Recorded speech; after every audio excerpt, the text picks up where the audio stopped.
pas një betejë gjatë me padrejtësinë, pas një vendimi që u bë titull portalesh dhe fest për disa, drejtësia foli sërish dhe qartë: jam i pafajshëm.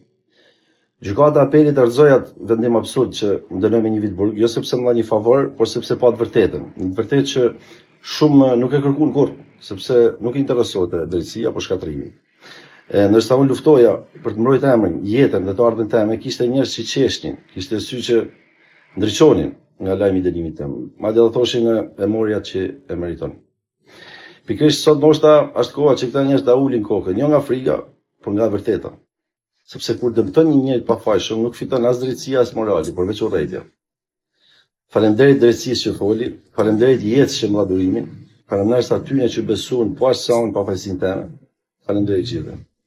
Fjala pafajësi nuk është thjesht një vendim, është dinjitet.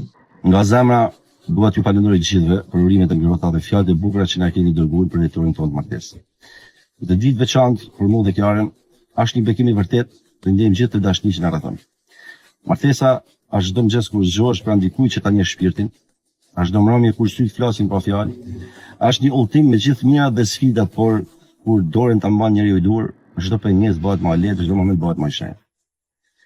Kiara është drita që ndriçon jetën time kur duaj më shumë dhe çdo ditë me të është një kujtim që duhet ta mbaj për jetë. Dashnia jonë është rrit bashkë me ne, është forcuar heshtje dhe është lulëzuar para syve tuaj dhe për këtë ju jam thellësisht mirënjohës. Faleminderit që keni qenë pjesë e kësaj rruge, që na keni përkrah, dasht dhe që keni ndarë me ne gëzimet, lot, kujtimet dhe shpresat. Dashnia që na keni dhënë është dhuratë të çmuar dhe do ta ruajmë gjithmonë me zemër. Nga unë, Kiara dhe Luna, ju përshafoj me gjithë shpirt, ju dua.